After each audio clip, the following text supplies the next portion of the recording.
All right. Hello, everyone. How is it going? Good morning, good afternoon, good evening, wherever you are in the world. My name is Jason Levine, and it is truly lovely to be back here on the stream with you today for part 2 of video editing with my dear friend Vashi Nedemansky of Vashi Visuals.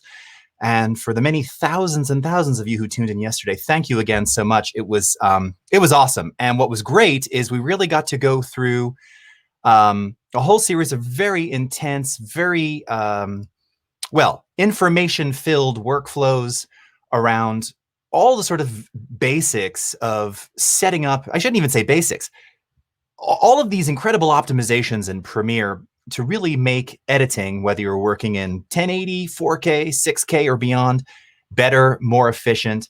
Vashi shared some of his world-renowned tips and tricks around all different types of things with, again, using pancake timelines, using markers, all these really specific things that you're just not going to find anywhere else. And this is really one of the beautiful things about Adobe Live, right? This is an educational learning environment, and this is what you're going to get. So we're back with Vashi today for 2 more hours. And today we're actually going to be talking about some of my favorite things. I mean, they're all my favorites, but audio editing, mixing, color correction, VFX in the timeline, VFX and After Effects, and then some tips around, doing your deliverables. And we're going to talk, I'm sure, more about codecs. We got into all kinds of codec talk yesterday, which was super cool. And again, it's the kind of things which it's hard to find this stuff on the web. There's tons of these little tutorials and things out there, but this is a dude who he's been there, he's done it, he's seen it, he does it all. And he's just one of the best people I know. So as always, let's just cover a couple quick housekeeping things here, and we're going to move over to the schedule. So I'm with you with Vashi from 12 till 2 p.m. Pacific today. And then at 2, we have the XD Daily Creative Challenge with former awesome Adobe Creative resident Andrea Eppy.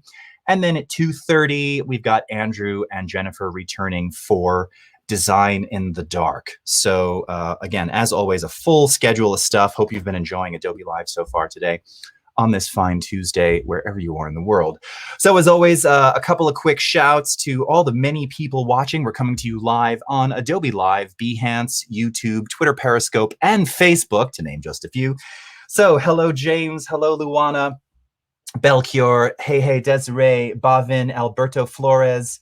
How's it going? Michelle Hovel, nice to see you. Nursey. Don Haynes. Gillian. Alpesh. Rogelio, great to see you as always.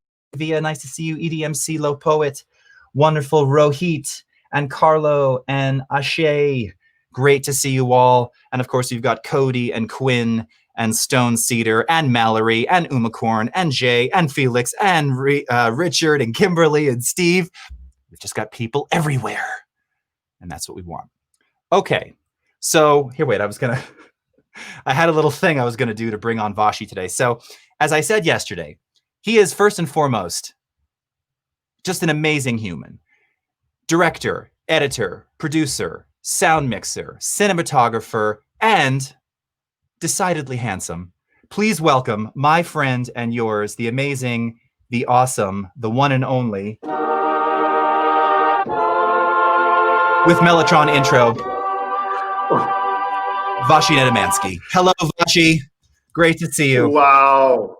Jason, thank you so much for having me back. I had such a blast yesterday, spending time with you and learning and sharing. And your intro is amazing. Your Mellotron is amazing. Yes. Took me right back to the Beatles. Yes, so indeed. It sounded really good. So yeah, man. I mean, What an intro. We had such incredible responses yesterday, and as I was saying at the top, the information that you're providing here, I mean, we went through everything. We're talking about ingest and settings and checkboxes and all of these fundamental things. And I corrected myself because I said basic, and there's nothing basic about it, but it's stuff that you wouldn't necessarily find or stumble upon or even really know about unless someone like you was there over their shoulder kind of giving this advice. So again, thank you so much for myself and the community.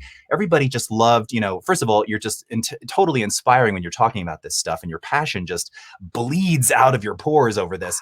But these are just things you're not going to find anywhere else. And you had this so concisely laid out, and we really nailed it right to time. So I know everyone's super excited to see what part 2 There's will more. entail. We got so much more today. Yeah. But no, thank you for that. I mean, to be completely honest, it's from years of making mistakes where you finally work out a system that does work, and you work out all the quirks and all the things that are failing you. And you have to test until you find something that works. So it's just a product of time and effort to get to that point. So I'm very happy to share.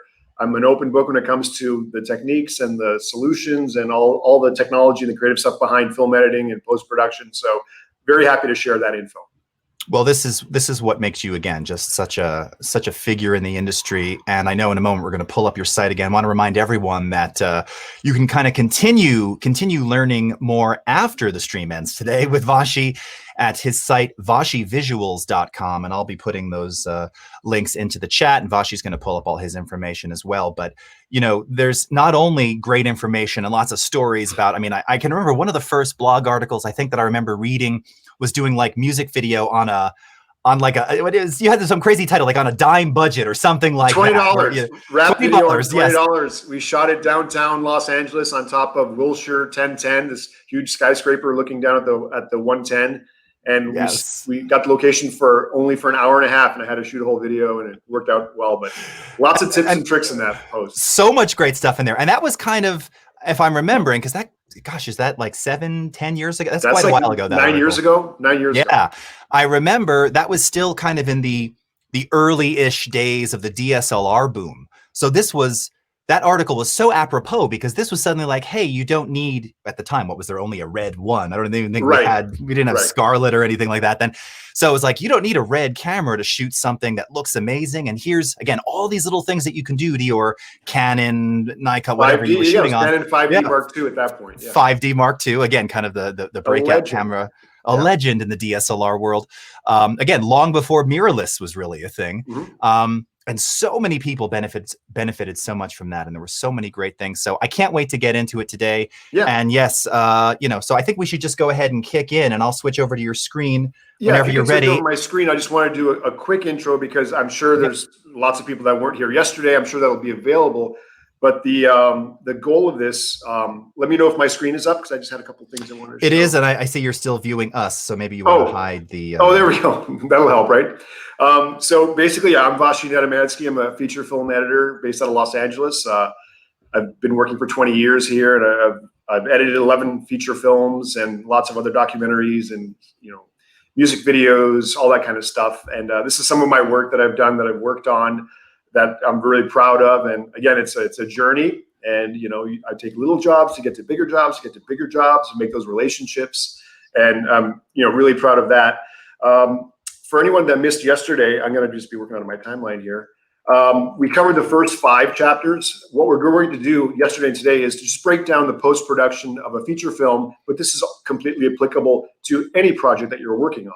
It could be a documentary, a music video, a corporate video, whatever.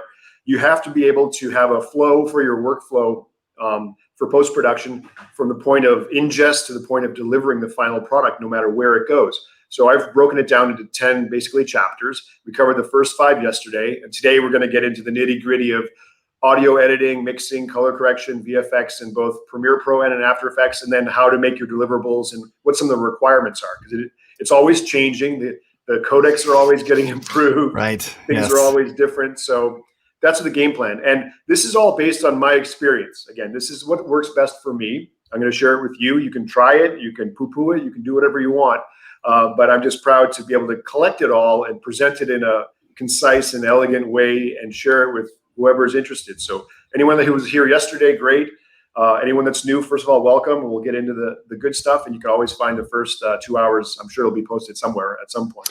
They are everywhere and already archived. And of course, yes, you can find them on Behance, on the Creative Cloud YouTube channel, on my YouTube channel, on Adobe Video Facebook, and on Twitter Periscope. So, nice. And just to let everyone know, we had nearly 40,000 of you tune in yesterday. So that's a lot of people. It's a lot of people. It was amazing. It was so great. And everybody really appreciates you taking the time to do this. So with that, my friend. Yeah. Oh, one more thing before we get into it. Oh, more. Okay. Yes, go ahead. I'm just a little segue. I was going to take you down and segue. That's right.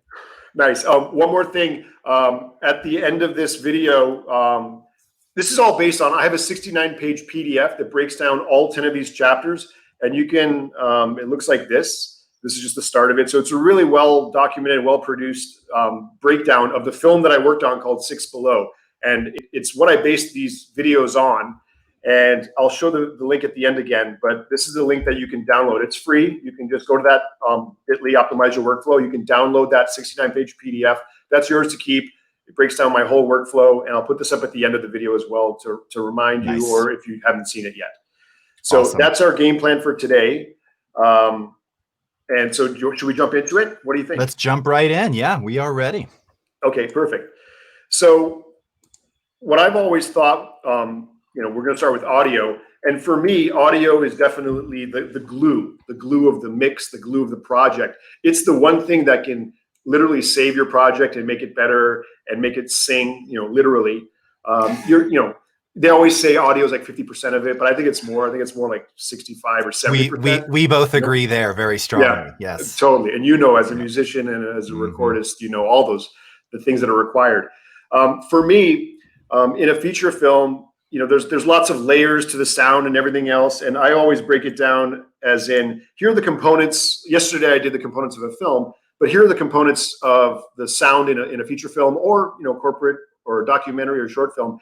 There's speech, Foley, ambient, sound effects, and music. And all of these 5 components have to live together. They have to find their own space in the mix. They all have to be representative and creatively enhancing what you're creating at the time. So keep in mind, you can't just dump everything on one timeline and say, on one track and say, it'll work itself out. Try and isolate stuff. Make different tracks for different components of the sound. It'll help you organize it, and it'll help you level it and balance it later.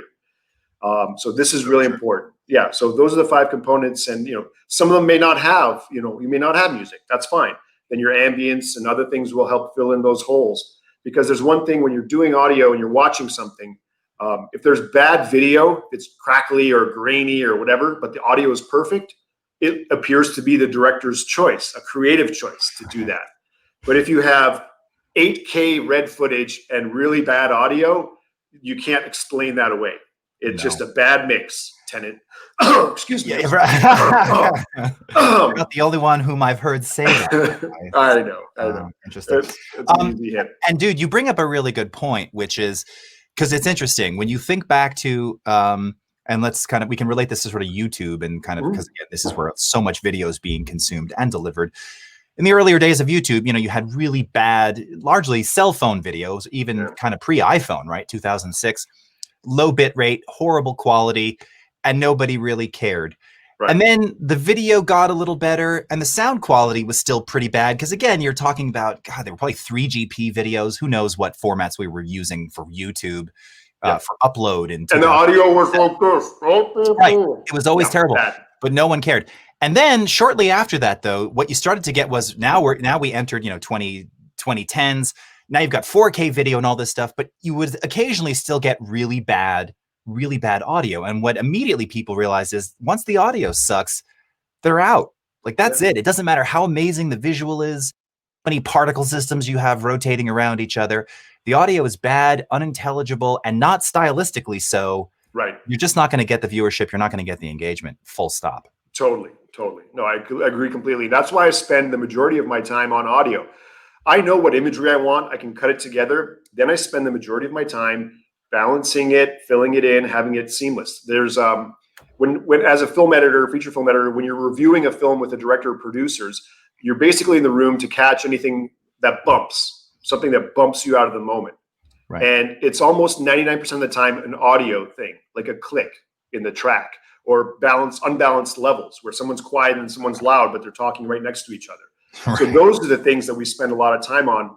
And to be honest, we talked about it yesterday. As an editor today, you have to be able to handle these tasks. The more skills you have in your toolkit, the more valuable you are, and the more you're probably going to get hired. If you just say, I just cut picture, you got to find someone to do audio, someone else to do the VFX, you're probably not going to get hired.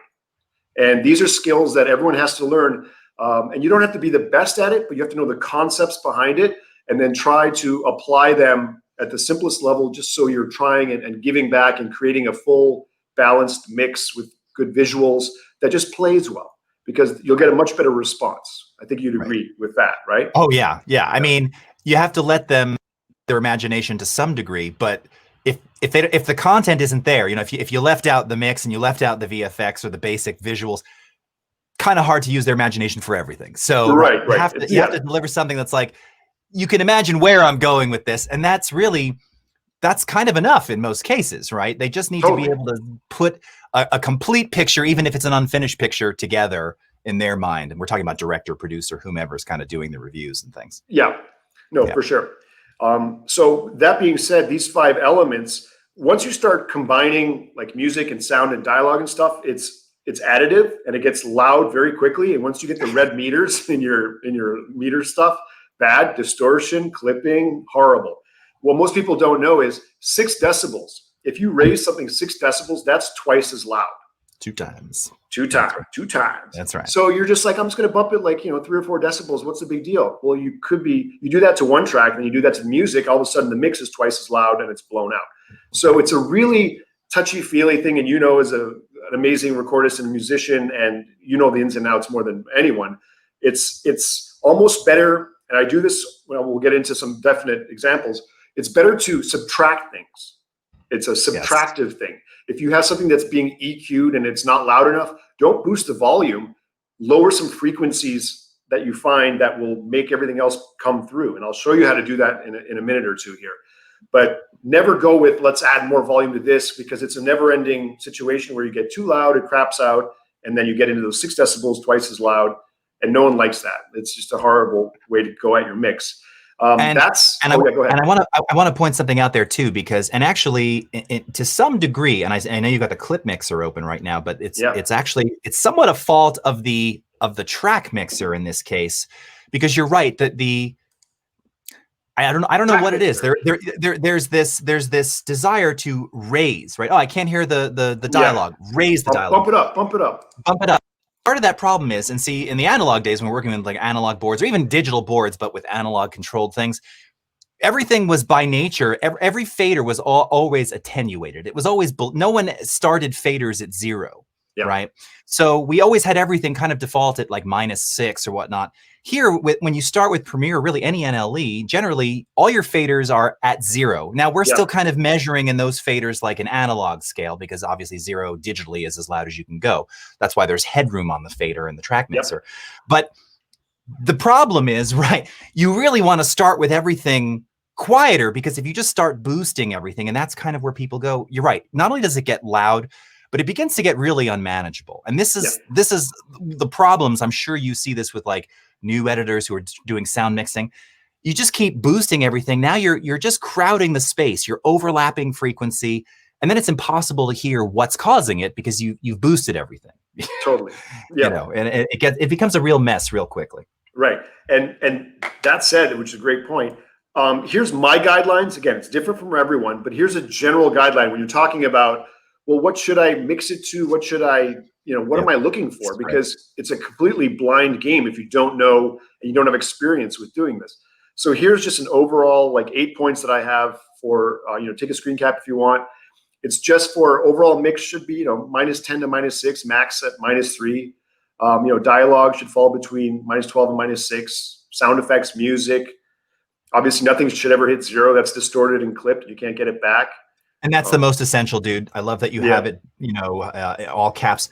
Nothing should ever, there's no reason in the 24-bit audio digital domain whether you're tracking it live with a boom or in your final mix or compressing, you should never have anything pegging at 0 ever. Right. Like it's It just can, not, like you said yesterday, it could be like at minus 0.01 or whatever, right. but never 0. But even Never that's 0. like overboard, you know, to say Yep. the least. But Totally, exactly. yeah. So this is my guide for what's worked for me for getting a mix, you know, and finding it. And once again, like the music, once you add music, sound effects, dialogue, they all compile and get additive. So they'll be louder than the result will be louder and pushing you up towards that. Now, there are tricks we'll talk about later. I'm curious to hear if you like compressors or hard limiters at the end, and I'll tell you what I like, and you can give me your case. Oh, yes. Yes. But there are ways to contain it naturally. You might get some, not spikes, but it might sound unnatural, but you can always make sure you never hit 0. There's definitely easy ways to do that, but you should have an open mix. Like the mix should breathe. It should have some space. It should have dynamics. It should be up and down, but legible.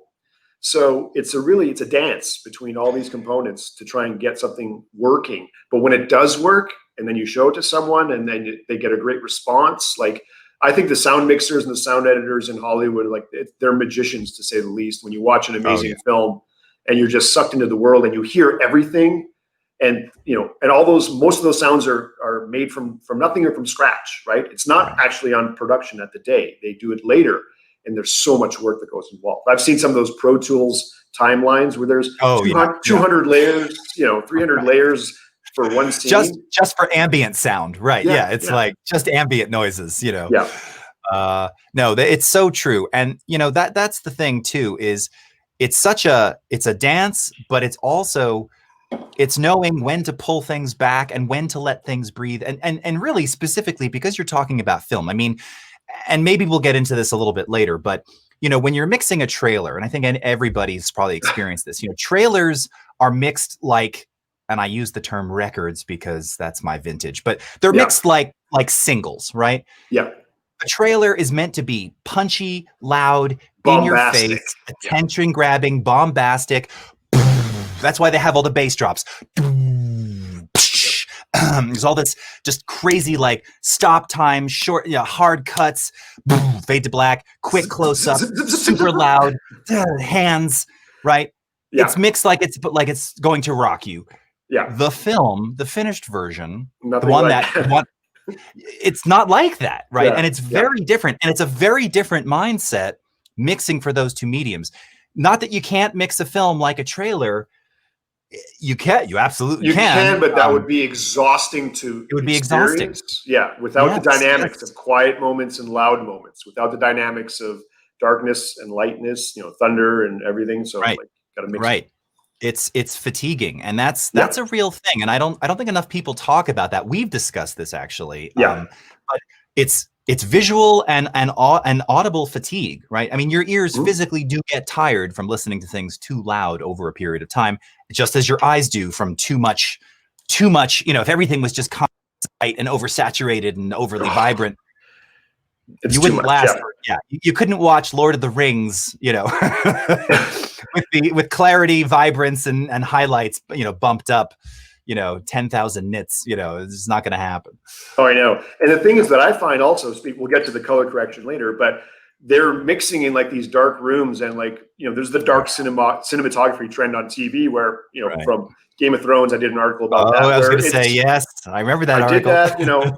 So it's like, you know, they mix in these dark rooms for post-production, and it looks great in the room because it's pitch black and it looks great. We're not watching these in a pitch black room. We're watching it with the sun blasting in. We're on an iPad, like on a bus, or we're at the beach, or we're up in a room or whatever. And with your room light, exactly, right. Any ambient light will kill it. Will kill it. So, well, let's get into some practical stuff because this is important. So this works for everything.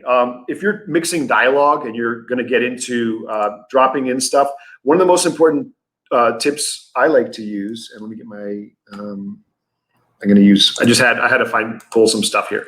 So I have a voiceover here that's happening, and I'm just going to pretend like this is like, you know, just the dialogue from a film, and here's my cut that I'm going to drop it into. If I'm going to drop in dialogue, I've always been taught, you know, in the past that I'm going to zoom in. So this is my first line of dialogue. I'll make it bigger. what I've been taught and what I've had the best experience with is once you drop in the next line of dialogue from someone else, the other person in this, imaginary 2-case scenario, you should always checkerboard your audio, meaning track 1 should be one person, track 2 is the other person, right? If you just put it all on one timeline, like that's the first person, this is the second person, it'll work. But when you start messing with the edges, when you start trying to do the fades ins and outs and crossing over, it gets really, it's out of control. Like every different person should have their own track for dialogue. And even at this stage in Premiere Pro, like obviously in Pro Tools, this is just de facto, but I like to obviously go back and forth, and it's called checkerboarding, and you can see why. It's just one down, one up, and then the one on top. And that way you can control each separate line of dialogue. And also, if I want this bottom line, if I want that dialogue to come earlier, I can slide it to the left. And now they're over talking, but I couldn't do that if it's up here, because if I slide it to the left, it'll kill this dialogue. Yeah. So I find it critical to checkerboard my dialogue.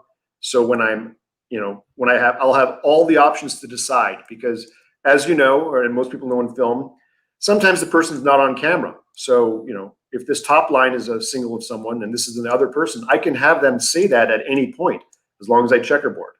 If I have it all on one track, I do not have that option. And so I find that extremely helpful, and that works for anything, documentaries, whatever, commercials. Every line should have their own separate track. What I think is really interesting, I see it so often where those things are combined, and I wonder if it's in someone's mind, it's like, oh, well, I'm trying to consolidate, track real estate on screen. Right. But it becomes a major headache, particularly if, both voices are not sort of recorded in the same environment, like you discussed before, varying levels and things. It gets yes. too difficult. You can't use a global track control at that point, because, voice A and voice B are just too radically different. This, and again, I get it. Like, I get it. I want to keep things totally, I would throw everything in one track, but then you just don't have the control, and okay, there's more scrolling involved, or you need more screen real estate. Right. It behooves you in the end to do it this way. It just makes it so much easier. And again, I love your concept around all this organization, because this will just make you more efficient. That's not marketing. It's just, will. No, and you can do this on any platform. It's just any platform. Like, if you just say, all dialogue goes on track 1. No, you're limiting yourself. Right. And like you said, a really good point. Track 1, if this is one person and track 2 is another person, this other person could have recorded on another day with an air conditioner on in the corner. Right. Exactly. And if you think you're going to bounce from a clean room to an AC room on every line of dialogue, no one will watch that for more than 30 seconds. They'll be like, I'm done. I'm not going to watch this. This is a joke. Mm-hmm. So then you can address, the first track is clean. The second track, I'll denoise it and then try and get it as close to track 1 as possible. But without splitting it up, that's not doable. So that's like my first huge thing. Just again, and it is organization, and it's just balancing and managing your assets, which has nothing to do with talent. It has nothing to do with technology. It's just being smart. And I think if you edit smarter, you can get to the finish line quicker and maintain control of all those separate components in your project, because it is a giant jigsaw puzzle, and you have to find the best way to interlock everything, all the pieces. Mm-hmm. Now, as I'm looking at your timeline, I see that you have obviously use of labeling. And since we, however many versions ago, modified all the labels, I've always done it in Audition, but in Premiere in particular, have become just like label crazy. So, and usually I conform the label colors to the audio types, so dialogue, ambience, Foley, etc. Do you implement the same kind of system generally, or something on similar? On a feature film, I will, because I want to have consistency, and I also want my assistants or anyone else that has to get into the project to understand what's what and where things are. And it's a lot easier with that color. If I say like that yellow, if that yellow is always ambience, I'm like, cool, let me go mess with the ambience, do the levels. If everything is green, I'm like, I can look on the left side and name my tracks, but colors definitely help. On shorter projects, be it a 30-second spot and things I like to cut in between features, I'll just throw it all in there, because I know exactly what it is, and the turnaround on those are usually a couple days. Right. And even though I can go deep, I'm the only one cutting it, I'm the only one mixing it before we hand it off, so I'll just control it. But any longer project where you're on it for weeks or months, I like to color coordinate everything so I can manage it. It's really important. Makes sense. And actually, we've got a question over on the Oh, I was going to say, yeah, if anyone has a question while we're going, jump in because I'd like to handle it now than later. Yes. So Ricky Harrington is asking, do you rename your audio tracks per talent? So do you name them based on the speaker or the actor, you know, their character? I mean, I can go here and I can change audio one and change that to, you know, the actors' names. And usually the first 4 tracks are all mono for dialogue. Right. In Premiere, you can use standard because it'll accept either a mono or stereo track. So you don't have to have mono, but sometimes I just make it mono for sure. So if something gets in there, it doesn't, you know, doesn't get out of whack. And I'm sure it's mono. But yeah, I will name those tracks. And I have a template at vashivisuals.com called Blockbuster Video. It's actually the template that was used in Mission Impossible that Eddie Hamilton created in Avid, and I ported it over. So all the names are there, and all the tracks are there. It's like 25 video tracks, and then like 27 audio tracks, and they're all pre-labeled. So you can literally drop your stuff in, and again, nothing gets out of whack, and anyone else that you're working with can open it and be like, understand what's what and where it is. So yes, I do name all my tracks. And by the way, since you just mentioned it, and before I pull up another question, mono audio for dialogue. I get asked this all the time. Yeah. You've heard my thoughts on this. You know, one voice, one area where the sound is coming out of, mono. It is mono. You are mono. Yeah. I'm not talking through a chorus pedal. I'm walking around. No. So, because people always ask, like, well, you know, if I'm tracking something or like they're capturing on a system that does, you know, the dual channel mono. So you end up with a stereo file, but it's basically the same program material on the left and right. Is there any benefit to that? And I always say, no. I mean, the only benefit is if you have 2 channels, set one for like 6 dB lower. So you have a stereo track that has 2 different audio levels, and then you can break those out later in case someone gets overmodulated, they talk too loud. You have a backup track that's 6 dB lower that you can use. That's the only time. But those are usually 2 mono tracks recorded, not a stereo, but sometimes stereo. So. Yep. Awesome. Okay. And so now this is kind of a little off topic, but I think it's a good one, again, kind of in the spirit of what we're doing. So Corey's asking, he's working on his bachelor's in cinematography and he likes editing, but not quite yet very good at it. Do you think he should go back to school for editing? Thoughts on that? To be honest, like, I don't think you need to go to school to become an editor. I think you need to get hands-on and cut everything from make a 15-second film, then make a 30-second film, make a 1-minute film. As long as you can tell a story in that time period. I mean, commercials are the greatest example. I've cut hundreds of commercials. And the time it takes to cut a 30-second spot, you're like, how hard can it be? Just put some shots together, some music. Oh my God. I did a campaign for VW. I cut 4 1-minute commercials. Each one of them had 50 versions. So I cut 200 versions of these 4 commercials in 1 week because all the executives were in, the ad execs were in, and they wanted to see different versions, iterations. So I learned how to, you got to sometimes throw everything away and start from scratch. But the bottom line is tell a story in that 30 seconds. I mean, you have to tell a story. And if you can do it in 15 seconds or 30, then you can start building up and making it a 1 minute, 5 minute, 20 minutes, you know, hour and a half. But it's all experience. It's not about school. And the other thing is, as a cinematographer, I'm sure you're out, you're seeing things, you're experiencing things, you're listening to things, you get music from different places, you read a book. You know, all those experiences help the storytelling process. It's osmosis. I'm telling you, whatever you ingest will subconsciously be in your brain and it'll be pulled out when needed. It's like, it's magic. That's how I live. So I try and experience as much as you can. That helps you become a better editor and storyteller because you've literally lived it. So that's my advice to him. Don't go to school. Okay. Awesome. All right. Yes, you're getting a lot of love out of that. Practice. Yes. Yeah. Also the classic line for how do you get to Carnegie Hall? Practice. Right. My great grandparents used to tell me that all the time. Nice. So, okay. Yeah. All right. Back to audio. Listen, I can get chat all day. So here's something, as you can see in this track, I have like 4 lines of dialogue. I got some music and some ambience and stuff going on. Now, what happens is every single one of these shots, if you look, there's a hard in and hard out.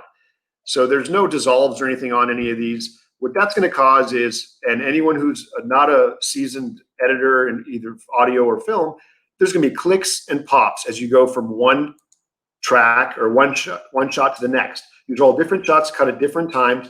So when I play them, there'll be different volume levels. It'll click and pop. And if you watch something for 15 seconds and you hear a click every time there's an audio change, you're going to lose your mind. And if you're turning this over to a director or producer, they're going to fire you. So you're like, well, how do I fix that? So the quickest way to fix that in this example here, what I like to do is lasso everything that I'm using. I'm not going to do the ambience down here because they're like literally clean and out. They're digital files that are pre-built, but this is all production audio. Once I do that, I hit Shift D. What that does is it adds right now I think I have it set for 6 frames or 8 frames, but it adds a dissolve to every edit point. So now, and they might be too long right now. I know the default is like 8 or 12. I like to do a 2 or 4 frame dissolve and add it to every clip in my timeline for production audio. What that does is it smooths everything in and out. And so, yeah, I don't know. These are probably too long. Let's see, what was the default? Default was, oh, it was like a second. So sorry, my bad. I didn't do the preset, but it should be 4 frames or 2 frames. And you'll see that even if you have words on the edges, it won't mess with those words. It'll just guarantee you a smooth transition from one clip to the next. So my default is 1 minute. Let me just change that. If you want to change it, it's under preferences. And is it timeline? Jason, what are the preferences for? Which one are you looking for? Audio transitions. I think it's timeline. I think it's moved to timeline now, right? Yeah. There you go. Yeah. So audio transition default. I'm going to do frames and I'm going to do 4. I'm going to hit OK. Now back out here, I'm going to undo what I did. And then, so right now, nothing has a dissolve. If I grab everything, my dissolve is now 4 frames. I hit Shift D, which is my default. And if I zoom in, you'll see every edit point has a 4 frame dissolve. That's literally 1/8 of a second, whatever. And there's 2 frames on one side of a clip, 2 frames on the other. This will guarantee you don't get clicks or pops when you're listening to your audio and doing it back. And I don't have to do it one at a time individually. I can do it en masse. So that is so this will save you. Yeah. You tell me. Yeah, you know that you've done this, I'm sure. Yeah, no, dude, I was gonna say this was one of the hidden top. And so in radio, we used to call that topping and tailing. Yeah. And that's it, right? If you want to prevent those clicks, because you're cutting, depending upon where someone could be, it's not even a matter of whether they're actually saying anything. Again, a lot of the room tone, the ambient noise on the recording, even if you've got 2 clips butted up next to one another without a dissolve, very likely you're going to have some kind of momentary, could be very quiet, but some kind of little click or something. Pop, and that's digital. We're in a digital world, right? and you can't, we're going to get into frame view. When you look down into the innards of it, like there's so much stuff going on, and like one little spike and you're going to get a click, and that one little click can take someone out of the story. It's bad. Completely. So this is up here you can see, with the dialogue up here, you can see since they're on different tracks, there's no chance you're going to bleed over, like get a breath of this person into this person's line. They're separate, and they each have a little 4 frame thing. So the audio will be crystal clean. And this also helps if there's like some room noise before they start speaking. It just kind of ramps into it, so it's not completely silent and all of a sudden, and then they start talking. So it helps. It's not a mix per se, but it will save you audio quality and make it sound better than it actually is at an earlier stage, which is always a good thing to have. Nice. So I do that to everything. It's a no-brainer. It just makes it sound professional, and then people will think you're professional because you are professional. This is a pro tip, so it's important. So I like that one a lot. Let me do this. Let's get into it. Audio time units. You're like, what the hell is an audio time unit? So what I'm going to do in here is I'm going to go and zoom all the way. I'm zoomed in all the way. If I go left and right, I'm moving at 1 frame at a time. Now, I can see the words that are in the dialogue here from the waveforms, and I'm going 1 frame at a time. So I'm going to make a cut right here, and then I'm going to go back 1 frame and make a cut right here. So let me go back to this. So now I have one cut, one little 1 frame edit. That's as tight as I can get in. And anyone who's cut dialogue or songs or sounds knows that this 1 frame sometimes is not good enough to either get out of a word or cut off an effect. You always have to end up like adding some noise or some silence and adding a transition to try and cover that gap. And that gets really cumbersome. So in dialogue editing, we call this Franken wording. So it's like Frankenstein, but Franken wording. Right. So if I want to create a word or change a word, let's say cut an S off someone's dialogue, we can't get them back for ADR, and they said, I like space aliens, and I want to cut that S, that last S off, so it just says space alien, I can do that. I cannot do it in one frame. So what I do is, I'm in this sequence here. So if I go to the sequence tab and go to the 3 little hamburger, I'll turn on show audio time units. Once I turn this on, you'll see the top of the timeline has a whole bunch of more numbers. That's because we're now in sample mode. And this is recorded at 48,000 samples per second. So we've just gone from 24 frames in 1 second to 48,000. So now I couldn't zoom in any further to this, right? And let me make this just so it's evident. Let me just change the color of this to rose. I like rose. So now I'm going to hit zoom. What's that? I was just asking how you change the label color. So yeah, it's just a right click. Oh, right click, label. Right click with a shit. Oops, bad word. Label, and then change it to whatever you want. And so now watch me zoom in. Now I can zoom in to like beyond, like it's digital noise. And I don't know if you have, we don't have playback of this on my end, I don't think, but I've already gone too far. So I can literally zoom into 40,000 samples where there's I don't even know what, like it's so far. And so here we are. Let me just zoom in so I can. So now I can go in. Go ahead. I was going to say, and that's a good point. As you're saying, I can zoom in so far. So what you have to keep in mind is when you're in audio units, right? You're gonna keep being able to zoom in. I can't even remember. I think Premiere does allow you to display single samples. Audition certainly does. But remember that's 1/48,000th of a second. So when you're moving and shifting things around, what you may notice is that stuff isn't like if you're fairly zoomed out in audio units and you try and move something, nudge it a little to the left, whereas that would be the equivalent of maybe 1 frame. It's not going to move that way because there's so many little incremental movements. So it takes some finessing to work in this view. And you got to be really careful too, right? Like that. Oh yeah. It's amazing, but you got to be careful because you can also throw things completely out of sync accidentally very quickly. If I make this bigger so you can see, if I scroll through, this is one frame, right? So 1/24th of a second. So I can zoom in, and I could not cut this earlier. But now I can take this, if this was the letter S, and then it trails off, I can just take this back to here, and then it's gone. That's within a frame. I couldn't do that in the other view. Here I could do it. And then if that's the end of the S, I can then apply a default transition and then make that over here as well. So it just goes to nothing. Then if I back out and I go back to, if I go back to regular frame mode, you'll see that I can't even access that area. I just go over it and it's so small. You're at subframe level there. Yeah, it's subframe. So this is the way to kill S's or build words from phonetics. I've had to build words from syllables people have said and had a timeline where I take a F and a A and a T and like make fat, right? Right. Because I'll steal it from somewhere else because we don't have access to them. It can be labor intensive, but it gets you there. And you can't do it in frame mode. You have to be in, this subframe mode. And once again, you go to the sequence and turn on show audio time units. And then when I zoom in, I have access to that ridiculous, amount of information. And again, audio is key. And if you can solve problems and fix stuff here, then it's going to just make your end product better. So that's another trick I use all the time. And not a lot of people know that one. Or use it because it is. Or use it, and the other learning lesson there again, which you saw Vashi do at the very end. Once you do whatever manipulation you need, and go back, change it back because again, you'll grab a piece of video and you'll move it. And you'll think, oh, I'm moving it 3 frames, but now you're moving it 37,000 samples. Dangerous. It's dangerous. So you got to remember, change it, do the task, change it back. That's I can't emphasize that enough. Totally.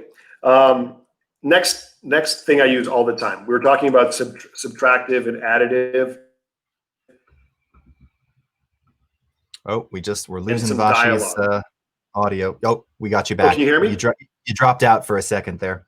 If I hit play on it, I can't hear. Should I go to the room or no? Should I just explain it?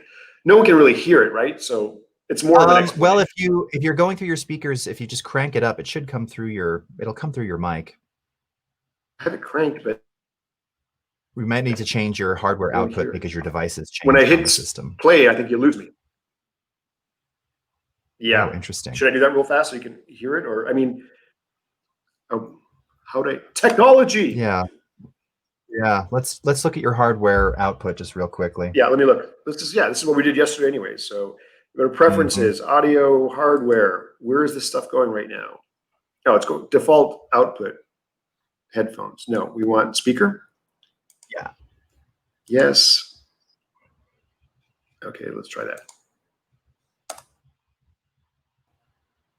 No, nothing. Nope, I don't hear anything. I was messing with this so much earlier. It's probably. I'll just demo it because you don't have to hear it. Yeah. Right. I think it's in the stream net or whatever, the app we're using to stream. But it's not important because it's more of actually showing you what's happening. So on this example here, I have dialogue in the pink. People are talking, and underneath I have a song. And what will happen often is the dialogue and the song fight each other for what can be heard, right? So the answer is, let's turn up the dialogue, and you turn up the dialogue, and then all the effects that you have around it get out of whack because they're too quiet, and you get into that nuclear game of bumping everything up until it just distorts out of its mind. If I take the music that's down here and I just lower the volume of the music, then I lose the power of that music. The dialogue will be clear, but the music is kind of, underneath it, and you're straining to hear it. So sometimes volume is not the answer to balancing the dialogue with the music. The answer is EQ. And what you want to do is you want to remove some of the EQ in the music that lives in the same space as the dialogue. And so you'll still have the highs and lows of the music, but it carves a hole in the mids. And the way we do that is if I go, let me bounce out here so I can see my effects. If I go to my effects control for the music, because that's what I want to do, and we go to our effects panel, what I like to use is parametric EQ and simple parametric EQ, right? It's under filter and EQ. If I grab simple parametric EQ, drop it on the music track, and then here are the settings that I like to use. If you can see this, if you can't see it, I'll read it out. 1250 is the center of the hertz. That's right in the middle of the spectrum of audio where voices live and music lives, and they kind of butt heads. The Q is the range of how much of that area we want to address. I just use 4. You don't have to know what the numbers mean. You just have to know that this works. So 4 is the spread of how wide of an area from the 1250 we want to include. And then the boost is, we're not boosting it, we're removing it. So I'll drop it minus 12 decibels. So it's 1250 hertz, 4 for the Q, and minus 12 dBs. What this will do, and you can try it on your own, it will carve a hole in the music. The dialogue will literally, you hear every word, but the power of the music is not lost. And this I use all the time instead of trying to fight volume with volume for audio and dialogue. And even special effects or ambiances, if there's a certain frequency where you're like, God, it's just fighting the dialogue, throw this preset on. You can save it as a preset, or you can just apply it every time. If you do want to save it as a preset with these settings, right-click on simple parametric EQ and say Save Preset. And then just call it whatever you want. Call it Hole in Music.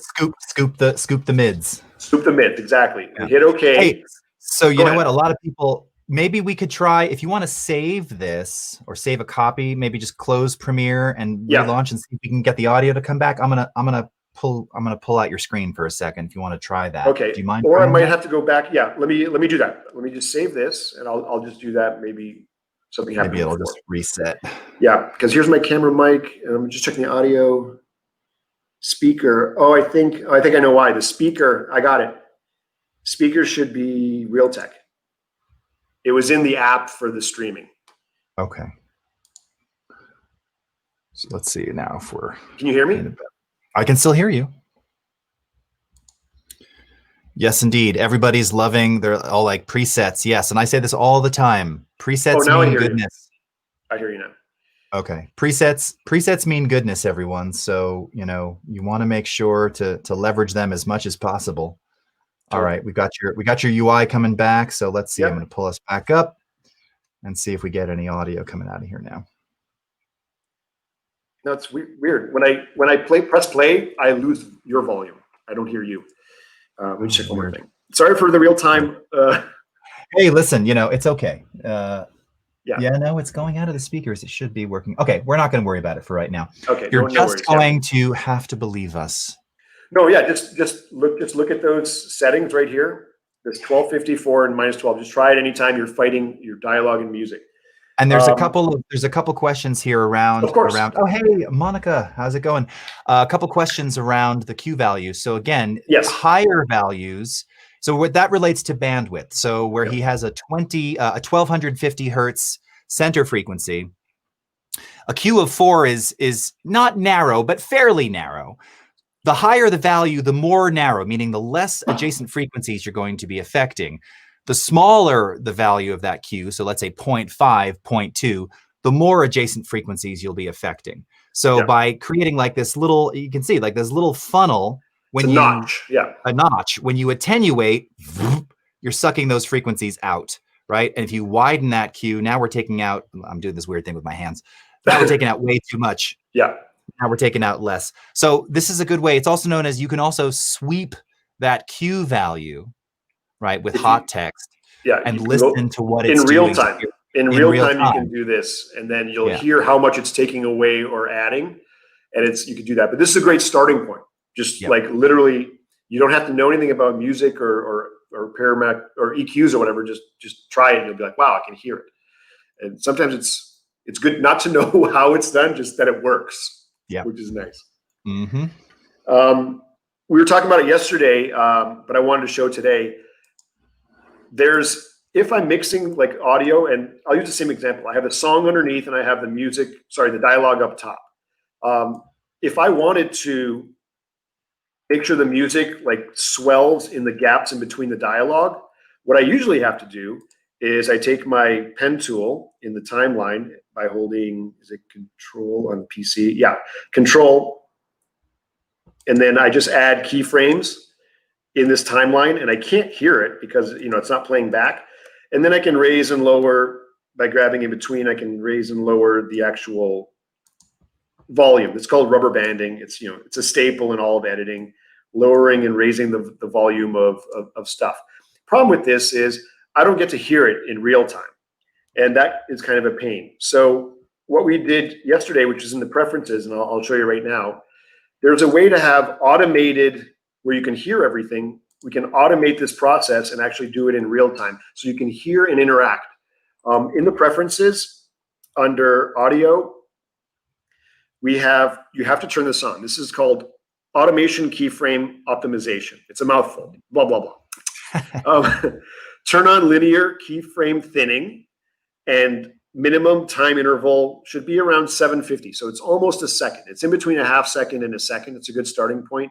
What this does is it'll add keyframes to the track I'm interacting with, and I can ride the levels or ride the faders and go up and down. So to demo that, this has to be done in the clip mixer.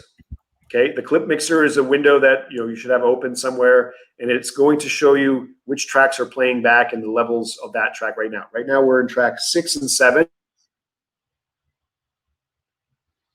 Oh, so you can see 6 and 7 over these levels. Track 7 is my song, and tell me if you can hear me.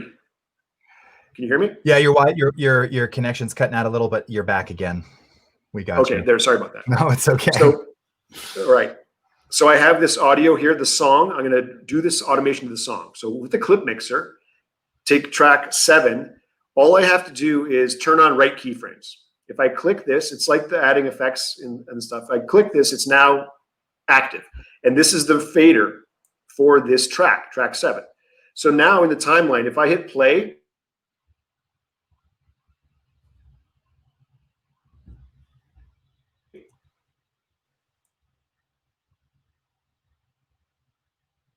did we lose you again? Okay, now playing. Can you hear me? Yes, you're coming through. You're sounding a little Borg-like. Uh-oh. Okay. Let's see if it's better now. How about now? Is that better? That is better. Okay. So what was the last thing? If I hit play, I lose my mic. So I had to stop it there. But I what I see. was, Okay. if it helps, on track 7, once I hit play, I use the slider up and down, the fader, and it created these keyframes for me in my timeline. And that's automatic. So when it's playing back on my end, I can hear the music, I can hear the dialogue, and I can decide when to dip up and down. So by utilizing the clip mixer, turning on the right keyframes and using the fader while it's playing, I can real time adjust the levels of the music so it stays out of the dialogue. I can make swells. If I want the music to suddenly grow and get big, I can do it here in the clip mixer, not the track mixer, only the clip mixer. And then that way I can do it in real time and I don't have to craft these keyframes and then go back later if I have to make any changes. So you do that. And as you scrub through that with your with the playhead there, you should see the faders moving. Yeah, you can see, even though we're not listening to it, as he's dragging through, you can see the fader automation moving. So that used to be known as, via the SSL consoles, flying fader automation in the late 80s, early 90s. But that's exactly what that is. So you're actually getting the visual feedback, not only the visual of the keyframe generation on the clip, but you're seeing it in the mixer as well, which is really useful. Again, it's like super easy to understand, and you can quickly overwrite. If you overcorrect, you make the music too loud, it swells too much, you can go back and just redo it. It's really simple. You can redo it, or you can grab the keyframe in the actual timeline and make that change. And that will show you there too. So it's interactive. Both are connected at all times. Since we're getting to the end of audio, like the end of the hour here, there's 2 more things. What I like to do, here we go. So Jason, what's your choice? If I'm doing dialogue, for example, this is all dialogue, and I want to make sure it's all consistent, and I don't want anything to distort, do you use a compressor or limiter? I like to use the hard limiter. So, and good question. The difference. Yeah. So usually for just dialogue, I'll go to compression, and here's why. So you can certainly use a limiter.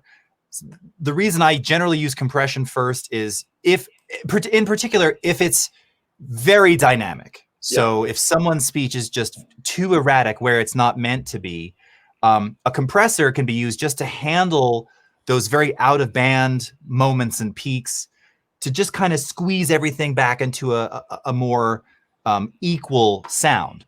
Yeah. That's it. Now, having said that, a lot of times if it's really out of whack, like, and I tend to speak like this in actual life, where it's very quiet and then very loud all of a sudden, this is where you might want to use a limiter too, because now this is going to squish down the higher, the louder parts, but also amplify the quieter parts to, again, kind of meet in the middle. So it kind of depends on the source material. There are some times where I will go to something like a hard limiter, or just use a compressor with a ratio over 10:1, which effectively turns it into a limiter. The difference with a hard limiter, of course, is that you're setting your ceiling, so it'll never exceed -6 or -10. And I absolutely do that, especially when I have like a grouped dialogue.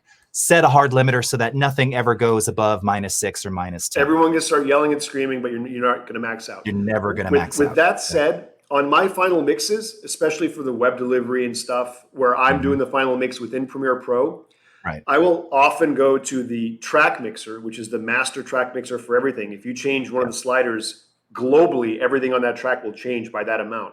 What I like to do is go to the master, the master actual output, and then I open up the effects at the top. This is where I add the hard limiter at the end, just to make sure nothing clips. And the way to do that, you're basically making sure that no matter what happens in your mix, if you're in a time crunch or something and you don't want it to overload and modulate and distort, go to the track mixer, go to the last track, which is the master, go up top to the effects panel, and from here you can choose your amplitude and compression, and use hard limiter. And if you double click on it, it'll open up, and there's presets at the top, which are great. What I'd like to do is limit it to -3. So nothing will go higher than -3, which is very aggressive, very loud, but there's still some headroom there. And the 6 dB, the default, it's adding 6 decibels to everything. That's way too much. Yeah, I'll either leave it at 0, so everything just comes up, and sometimes 1 if I want to balance everything and compress it a little bit. But I would say just 0 and -3 will ensure that your entire audio mix will never go higher than -3. It'll never distort, and it's a safety valve. It's basically you're guaranteeing that someone won't get it on the other side and be like, it's distorting, it's too loud, it's hitting the red, bounce it back, do it again. Yep. So what do you think of that? Yeah, no. So hard limiting on the master fader, standard for film, standard for commercial, standard for Spotify tracks, everything. It's part of the mastering chain, and it's an absolute necessity. And I absolutely use this. In fact, I'll use either that hard limiter, or sometimes I'll just use the brick wall limiter component of the multiband compressor, which is one of our native effects as well. But just the brick wall component, not the compression side of it. And this is -3 is actually kind of conservative. You can go to -1 and absolutely, really get it. But again, I usually tell people don't bother. And there's a reason too. Yes, you could set the hard limiter to -1. You could set the hard limiter to -0.5, like we talked about yesterday. Your brain is not going to perceive a change in volume that's less than 1.5 dB. So whether you hard limit to -1.5 or -0.5 or -0.25, it's not going to sound any louder. You're not going to perceive any actual difference. So for safety's sake, and particularly, and I know we'll talk about this at the end where we get to deliverables, if you're going out to an MP4, don't hard limit to -0.5 because you're compressed. So what's going to happen is it's going to compress that. And those peaks, you're going to have little things that they will change, right? You will have samples above -0.5. So using -3, I mean, that's kind of a good starting point. Something else to keep in mind too with hard limiters, as Vashi was explaining before. Now remember, he's also treating the dialogue as he's going. So just because you've got everything going through the master and you're ensuring that your final output won't have anything clipped, if you've got stuff in the mix elsewhere that's already too loud, it could be distorting on its own. Like the clip itself could be distorting. So you need to treat that separately. Your output won't hit red. It won't go 0 dB. But you have to be mindful that that's only going to make sure that the final file doesn't, exceed a broadcast output limit or whatever it is. Totally. You have to treat it along the way too. So there's definitely a couple of steps in there. So hey, great question actually related to this. So Victor Di Giovanni asks, do you prefer to do your clip-based attenuations, ducking versus automatic ducking, which we have in via the Essential Sound panel? That's an interesting conversation. Like I've always had to do it manually. It's great to have the Essential Sound panel to give me that automated option. It's within the last 2 or 3 years or even longer. I kind of get anal. Like I like doing it manually to have the manual control. If I'm in a time crunch or it's something going to the web, then I'll absolutely use the ducking in the sound panel. But I prefer to do it by hand only because oftentimes with feature films, it's a slightly more distinct. I have to be very precise, and I like to see it myself and make the decisions, right? So if I'm a time crunch or something for the web, then I'll absolutely use the ducking to try and get the nice flow going. Otherwise, I'll just do it manually. And that too, and I've seen you do this.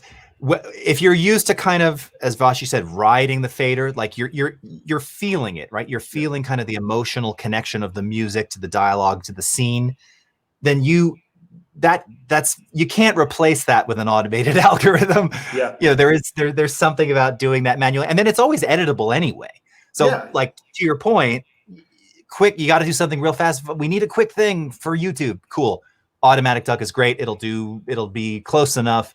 But when you're really in it and you're trying to perfect it, if you're used to it, and it takes time, but you can really feel it and you can really carve that space so perfectly, and just it's a marriage of music and dialogue that really kind of brings the whole scene together.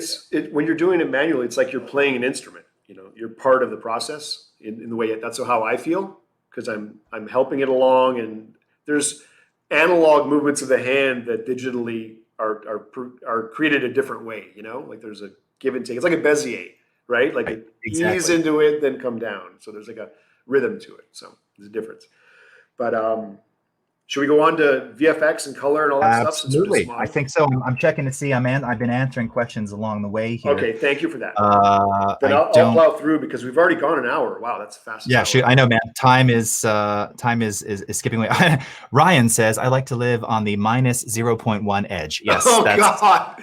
What a monster. That guy's a monster. Yeah, that's right. Yeah. And again, you can do it. And if you're staying uncompressed, like for your master, I still wouldn't go to minus 0.1, but theoretically, if you're in a ProRes 444 with uncompressed PCM 24-bit audio, sure. Yeah. It'll retain minus 0.1. It'll be exact, no issue. But again, if you go to hand that off to be, broadcast on Netflix or Hulu or somewhere, most likely they're not going to accept that. Totally. They're going to tell you it needs to be attenuated. And that's the thing. Like Netflix has a 60-page deliverable that I shared on Twitter for any of their original content. If they have a show on Twitter, it has to be 4K. It has to be cameras that they prescribe. 55 pages of deliverables that you have to adhere to and deliver to the final product to them. So if you think I'm going to mix it and just turn it over, it's still a long road. You can finish everything, and you're still not even started with the process. Right. So let's go to color correction. And color correction, let's talk real fast, very quickly. Color correction versus color grading.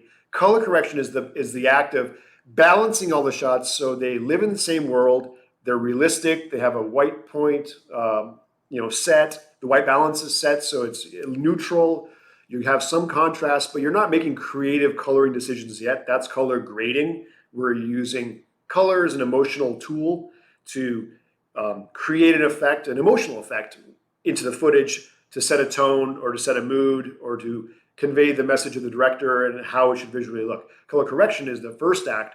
And when I've color graded 9 feature films, I always go and do color correction first. I'll take every shot and balance it so it's working.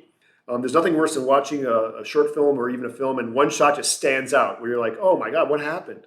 Like those do squeak through. I've seen shows on TV and where a shot was not addressed or there was no LUT applied to it. It was just like a flat log image. So color correction is balancing everything so it all looks the same. Then color grading is adding that emotional component, that creative decision. So we're clear. And there is a certain method. Like if you just go into color correction and start pushing dials around or doing stuff, that's not really the right way. These are the 5 steps that have worked for me, and I've talked to a lot of other color artists, and they're in the same boat, and everyone has some differences. But set the white balance first. Adjust the blacks so they go down to 0, and 0 to 100 is the range of IRE in the space. And I just want to stick with color space 709 just to keep it simple because there's too many things going on. But you want to push the blacks down so they're almost to 0. Adjust the whites next so they're almost to the top to 100. Anything past 100 or at 100, it's pure white. And there's nothing that's really pure white in the real world. Like when I do text and stuff, I keep my text at like 90 or 92 for the white level, because nothing worse than 100 white when you see something on the screen. So keep it under 100. Keep the blacks to taste down to 0. If you go past 0, you start crushing it and you're losing information. And then after you do blacks and whites, adjust the mids where the face lives and the exposure. If you use the exposure slider that's in the Lumetri, you'll be able to just move just the middle part. So you can open up the face, give it a little color, and then adjust saturation last so it falls within the realm. So that's like a quick overview of how I approach it. And I'll show you how I do a shot in a minute. But this is something to keep in mind so you're not just randomly doing dials and hoping that you come across something that looks natural. It doesn't usually work that way. Jason, you agree, or what are you? Oh, absolutely, dude. You're absolutely 100%. I was going to say, yeah, let's get into it. I can't wait to see you show some of that. So that's brilliant. Okay, then let's pick. We got Howling Wolves. I'm just going to pick one of these shots from here, from 6 Below. All right, and I'm going to let you drive for a second. I will be right back. Okay. All right.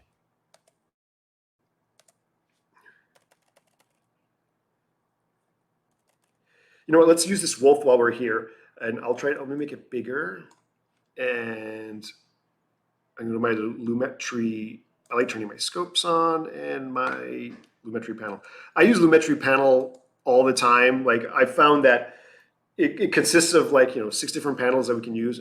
And let's find it here first. Lumetri color, where's it hiding?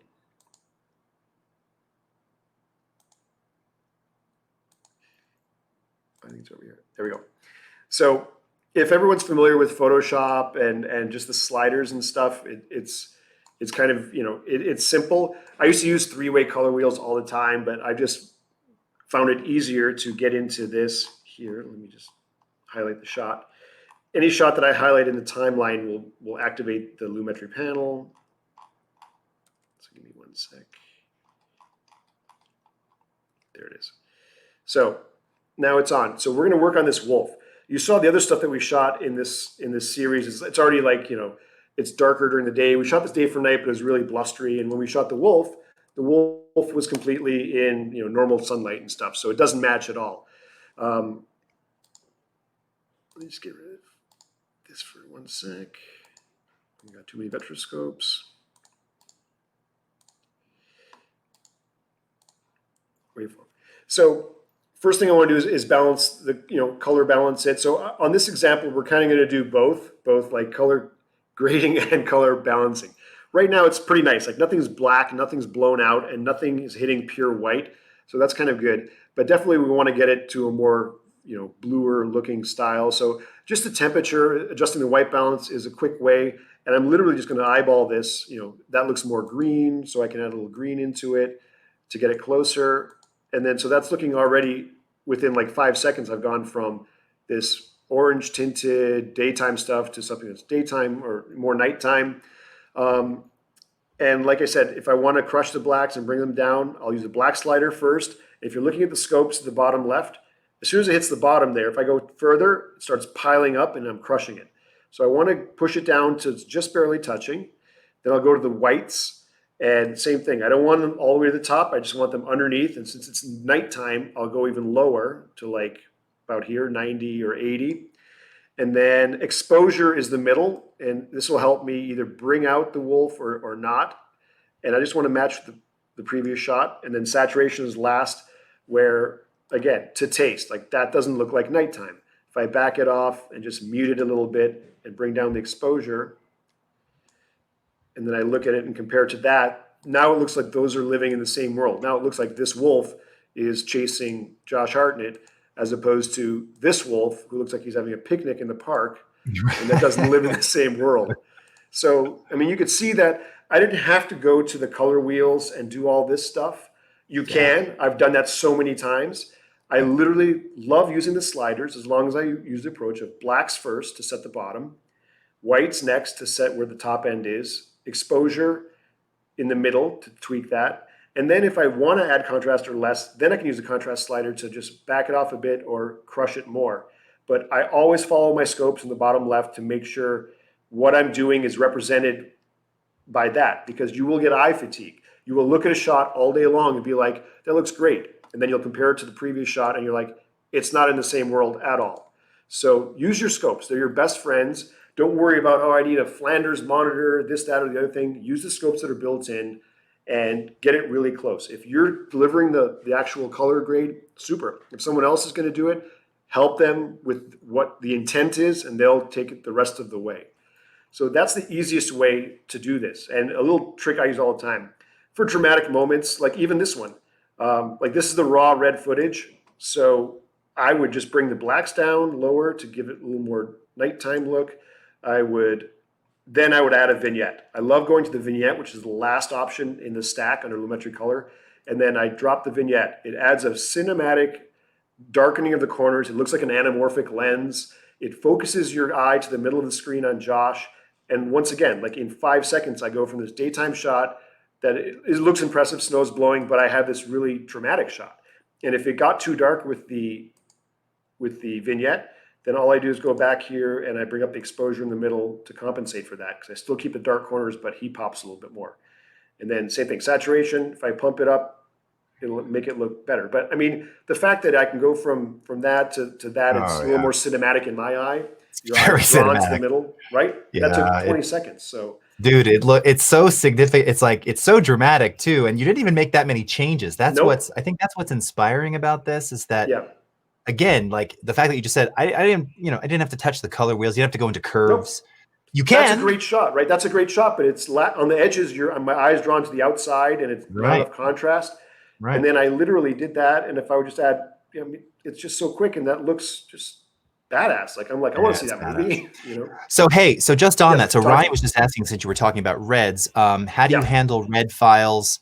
Says usually input Rec 709 LUTs are set in Lumetri as the technical LUT, but reds Rec 709 LUTs are output LUTs, so they're supposed to go at the end. Yeah. How do you deal with this? In editorial, I'm just trying to balance everything. So I will use the LUTs that are provided, and I'll just balance the image. I'm not usually color grading, like on this. This is a red file here, and I'm just throwing it around.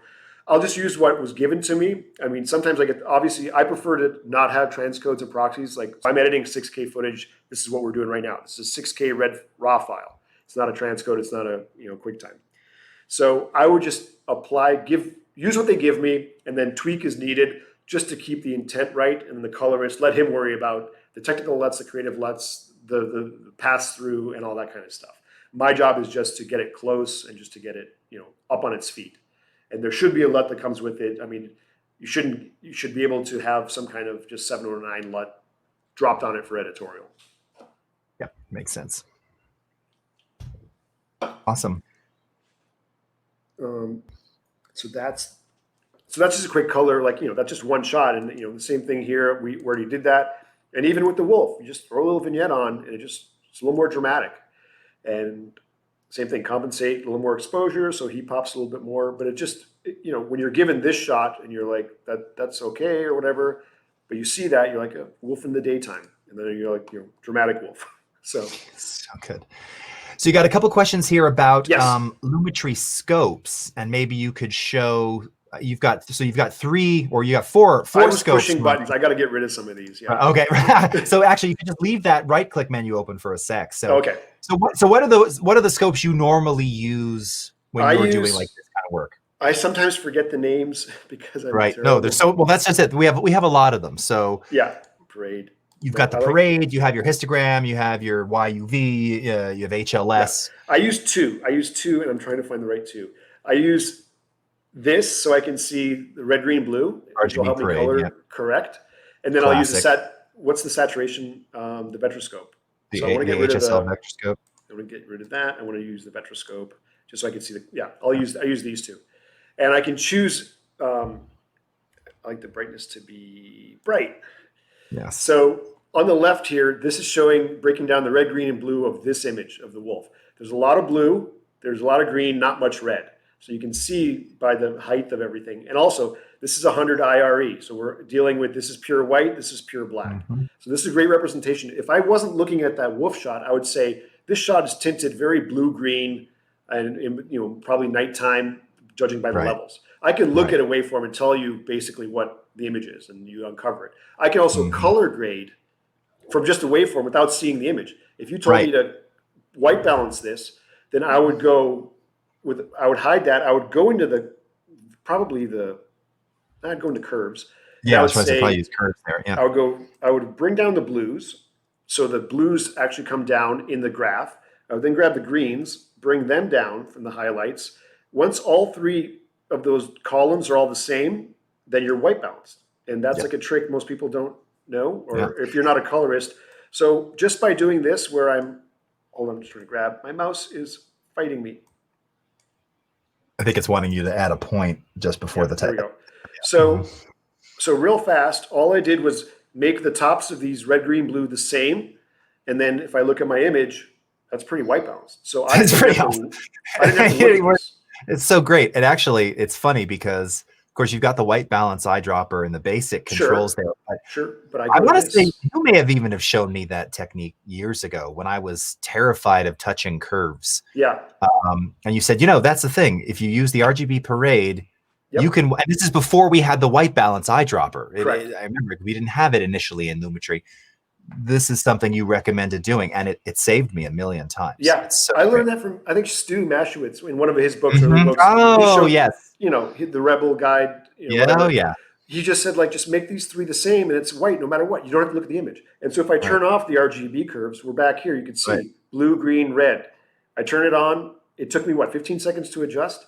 And then I can go back, and this one here is the saturation. This is not saturated. If this is the boundary line of saturation, if you cross this hexagon, pentagon, hexagon, what is it? Hexagon.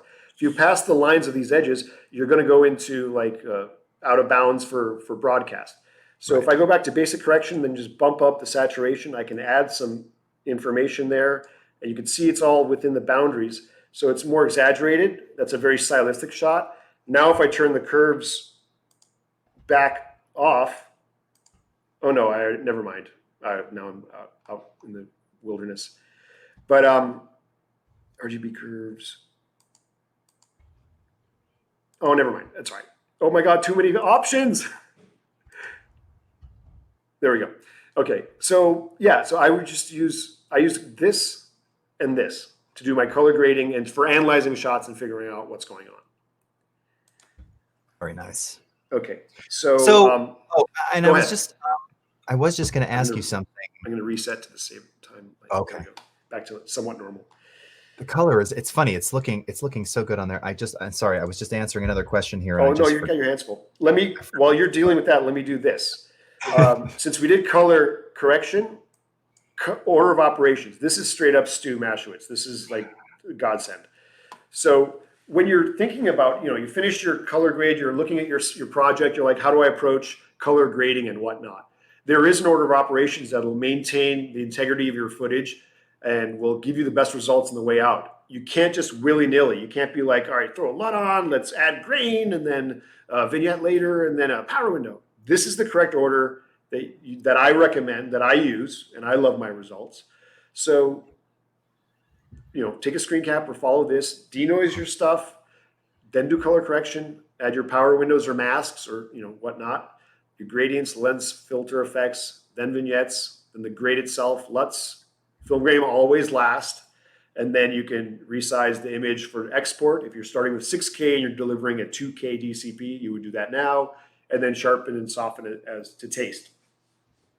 And I find this to be really helpful, and it just gives me it's not constraints, it's just an order which I know will give me both technically and creatively like a proper result. And I'm sure there's other ways to do it. I'm sure some amazing colorists have their own method. That's fine. I've just had really good results with this, and just wanted to share it with everyone and try and to show you what's going on. So this is actually perfectly timed because it sparked my it reignited the thought that I lost, because that's what happens when you enter the second decade of life. Which is, so in talking about when we were looking at the scope a moment ago and talking about kind of, in particular saturation.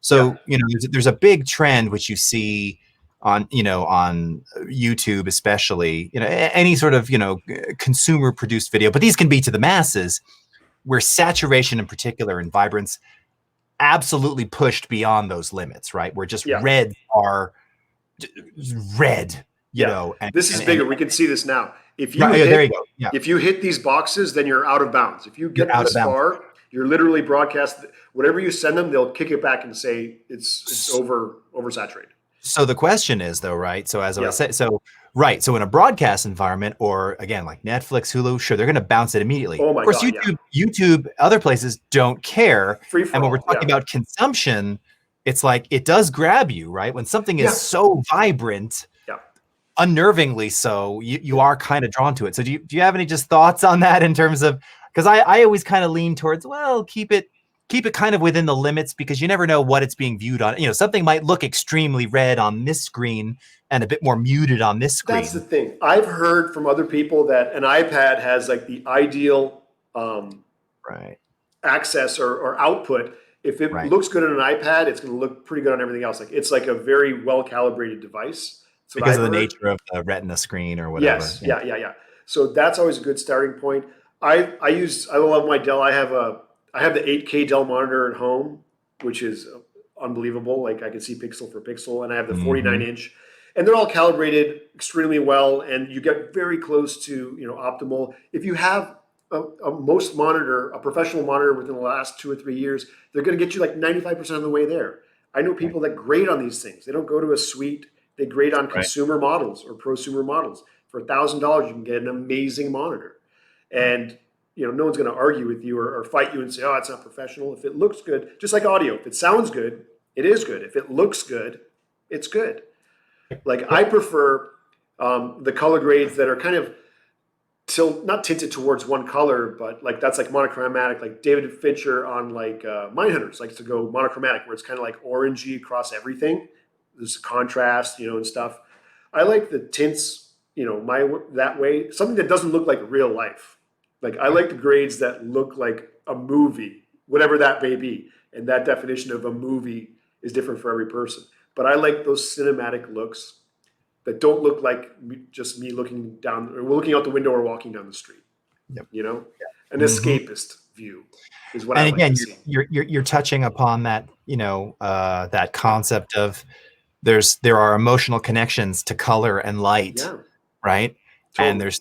And you have to, and there's no right or wrong, but it's like you're saying, like what you prefer and what you conceive of what people like generally people kind of accept is right. These different stylistic type colors that make you feel a particular way or bring you into a certain mood or with a certain aesthetic. It can change everything, right? Very quickly. Totally. Awesome.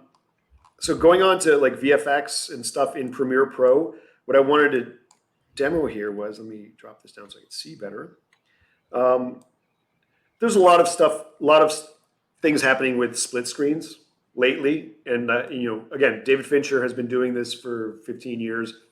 In Final Cut 7, they were doing it in Social Network. They've been doing it in Premiere Pro especially, and we have some amazing options that I love to use. And splitting the screen is something that you can affect the performance. If you have 2 actors, one on each side of the screen, you can literally split the screen and use different takes or speed up one side of the performance to match the other one. If there's a huge pause between dialogue, you can close that gap by making this person talk faster or say their line earlier. So you're not locked into what was captured in the camera. Right. And the secret behind it is shooting with an oversized sample capture, like shooting at 8K and then framing it in 4K. And then you have all this room to stabilize. So if there is any movement in different takes with the camera, that's gone. It's locked in, and these 2 shots are locked. That's great for dialogue and stuff. In 6 Below, I had the chance with this shot, and you might not hear me while I play it, but just like a 5-second shot. But there's a shot here where Josh he fell in the water, he's freezing, he's trying to dry himself off, and it's a compliment, like he's in his head kind of moment, and I'll just play it real fast.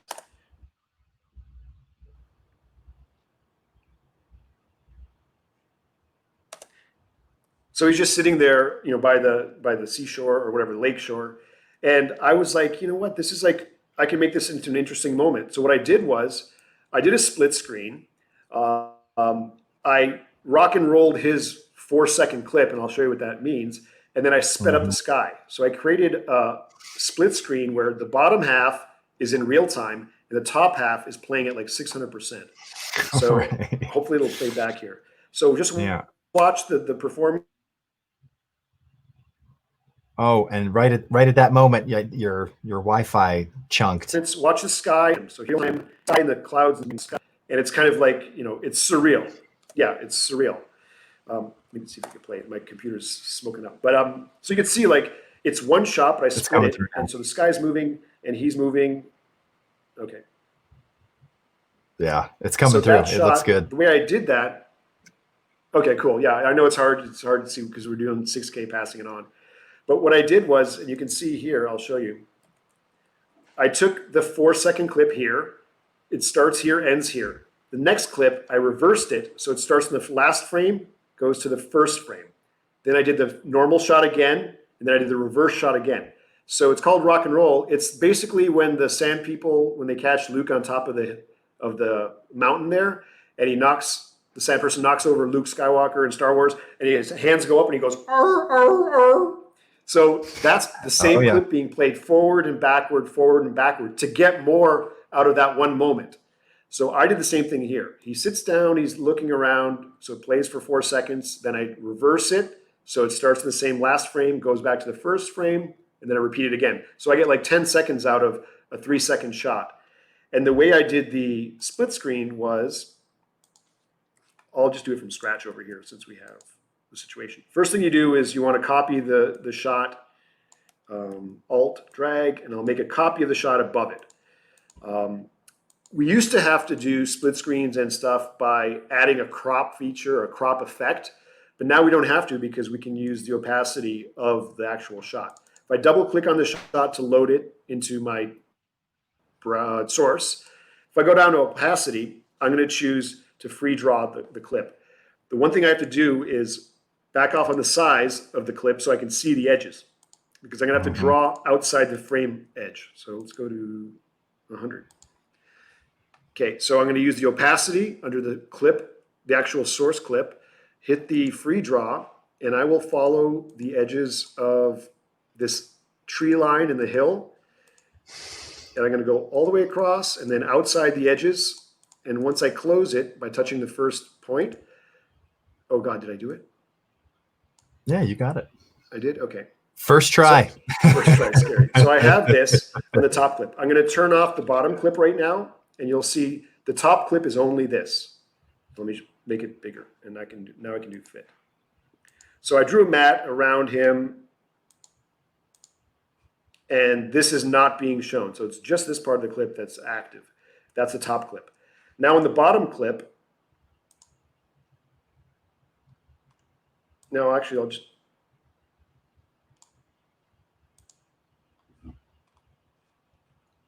and now, well, it takes a while. I don't want to waste everyone's time. But what I did was I take the other clip and I sped it up to, you can see here, 600%. And if it's, I'll close it here. I'll just show you. And I'll do fit.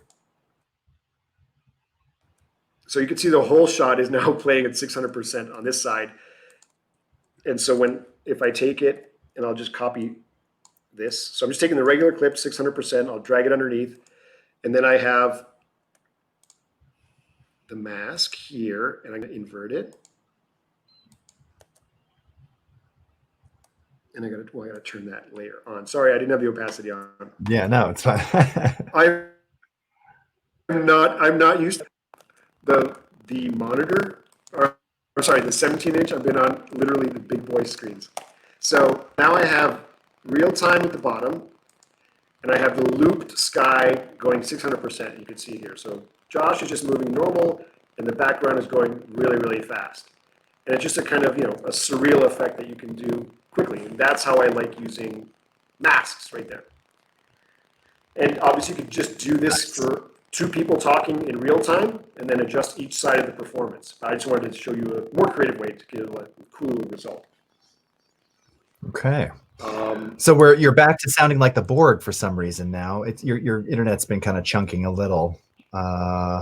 It's funny, the video's playing just fine. Can we do a quick little sound check again for you? Yeah, can you hear me? Yeah, I can hear you. You're just, it's very That's terrible. stuttery. Yeah. Let me just check real fast. Change. You check 1, 2. Yeah, still doing it. Let's see if we can just change the input real quickly to that. What is it? The mic? Yeah, like the native mic. Is that worse? No, it's clean actually. That's fine. Clean. Let's stick with that for okay? now. Okay. Yeah. You just talk to me.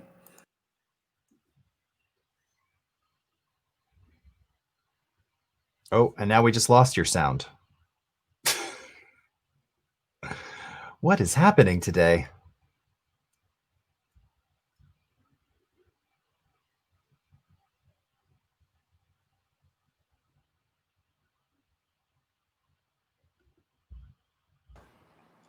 That one works? Now we're back. Okay. Sorry about right. that. I guess this. Now we're not the Borg anymore. Yeah, I don't know what's going on. That's weird. I think it's one of those things, man. We're live, Yeah, we're right. streaming, the world is streaming, and it happens. But That's right. It's okay. You're back. All right. Nice. So what I wanted to do next was that's an example of within Premiere Pro normal stuff. We're going to get to that in a minute. Don't worry. Oh gosh. But what I wanted to show was was, in After Effects, how we can bounce around with dynamic link. And I had this shot here, and people always ask, how do you dynamic linking and what's the benefit of it? And I always say that if you can gain access to the power of After Effects, and if you do have a visual effects editor or an assistant that can do VFX, I can keep editing in Premiere Pro, send my shot over to After Effects, someone else can work on it and replace it in my timeline, and I can look at it and give notes and stuff. In the old days, as you know, if I wanted to do an effects shot with this clip that's up right now, I would have to export a QuickTime, import that into into After Effects, do the work, export another QuickTime from After Effects, import that one back into Premiere Pro. So I'm making all these files, taking all this time, and that's really not effective. And I know David Fincher during Gone Girl said, can we link dynamically to After Effects? And there was born a functionality that I think I use every day on every project. And I'll just show you how we do that. I use it all the time. So same thing. Any effects that we're doing, both audio or visual, just make a copy of your original clip first.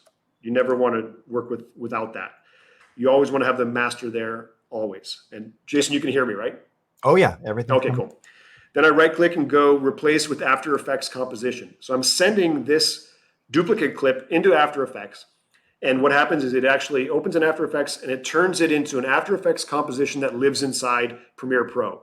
So it's its own standalone file that lives outside.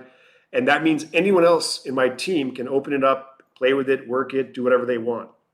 I'll just call it Josh Face for whatever reason.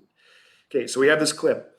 For the sake of making it easy, I'm going to do bulge, and I'm going to scroll forward till his face comes up here. And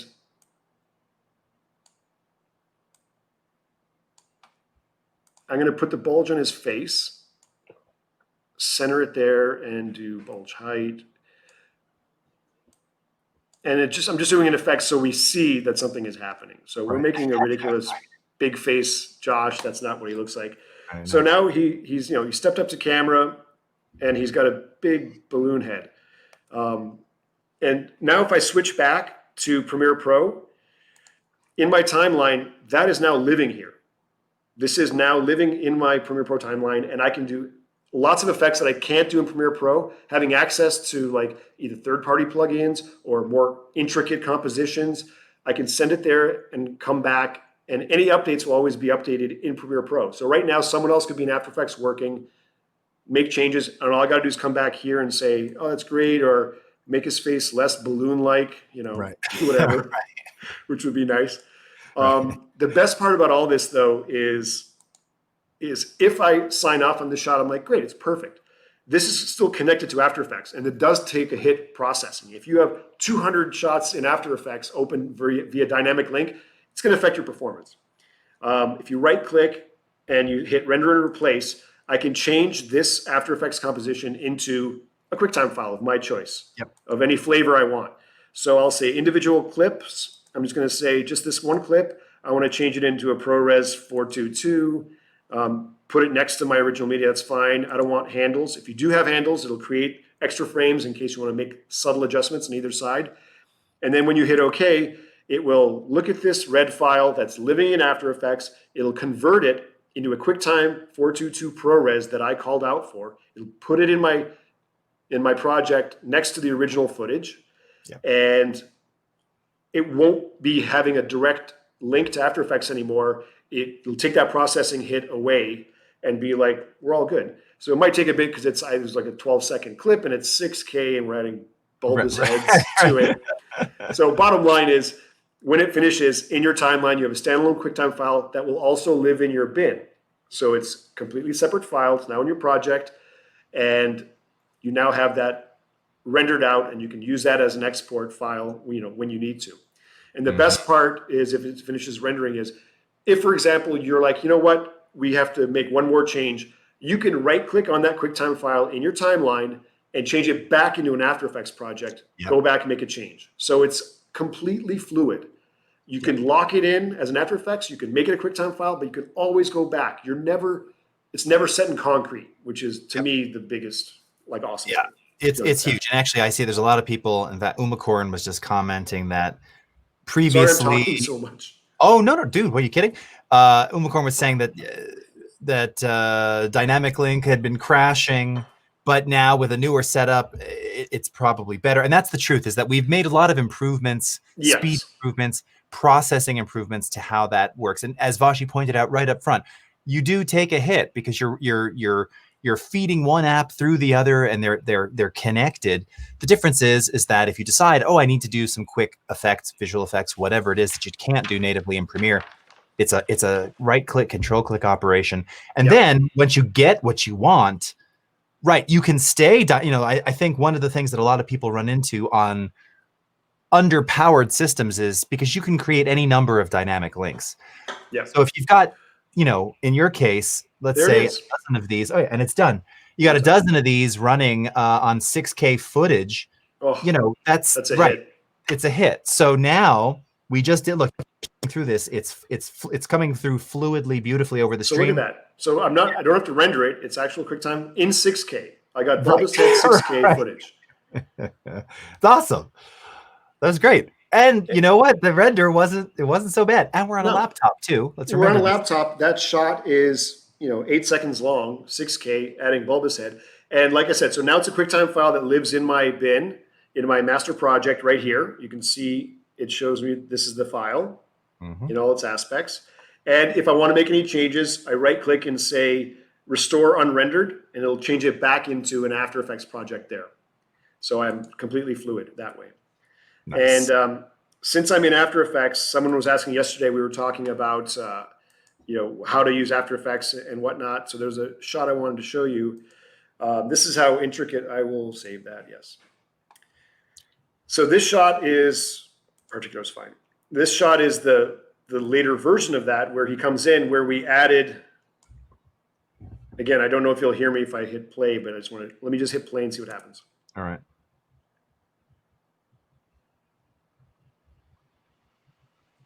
Yeah, we're definitely not hearing you for whatever reason. Yeah, no worries. I didn't render it out. But what I wanted to show was we did goggle replacement we were talking about yesterday. Oh, right. In the raw footage, there was not all of this snow. The crew was visible right here in the goggles. We added all this stuff, and I wanted to show you just the composition, the layer of how many layers there are to make that happen. So you can see here, this is the roto shield, and you can turn things on and off, and you'll see the difference in the actual image. So there's, 23 layers in this one shot. So this shot was started in Premiere Pro, sent over, all this work was done, and then I got the master shot back. I got this shot back with all the effects added to it.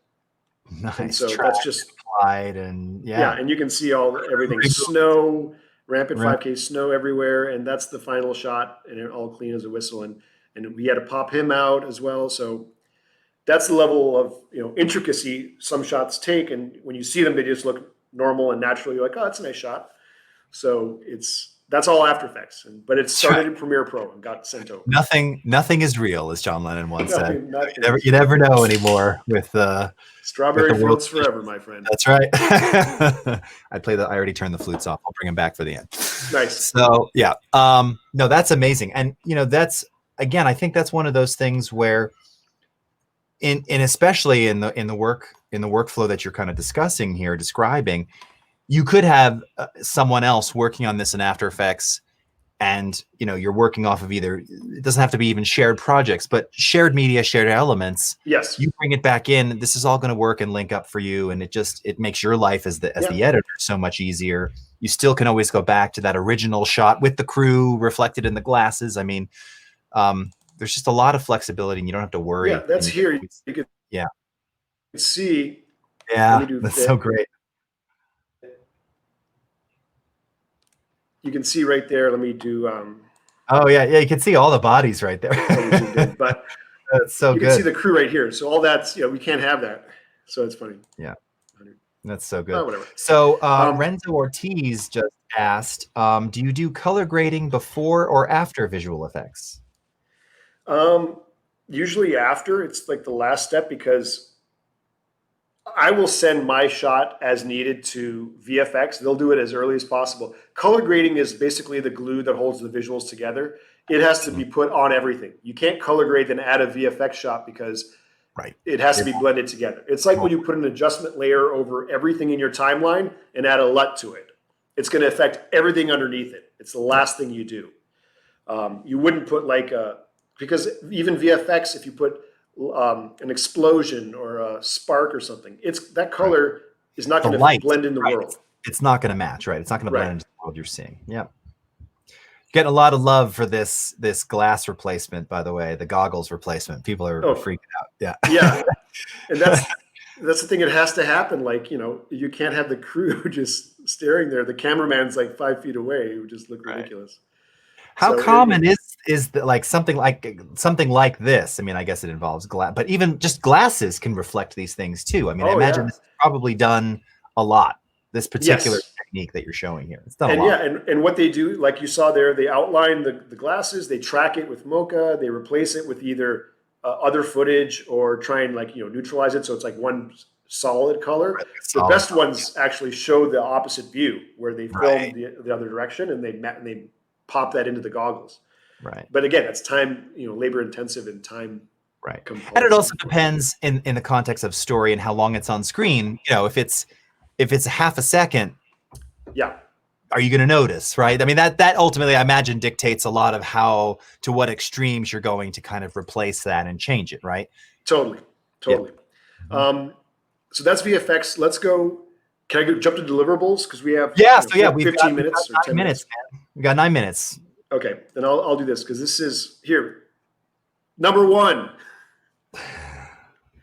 Never send something out till you've checked it like 3 times, and then even then, like have someone else eyeball it. There's nothing worse feeling than you send something to your director producer and there's like a mistake or something glaring that you're like, oh my God, I should have seen that, or why didn't I see that, right? So just take the extra time before you post anything. It's your reputation on the line at that point. It has your name. Your name is stamped on that deliverable or that asset or that version. So do what you want, but just know that will be associated with you. So take that seriously. I thought this was cool. We shot 6 below in 6K. And so this is the full image here, the top right. That's the 6K image we captured. This is the 4K extraction for theatrical.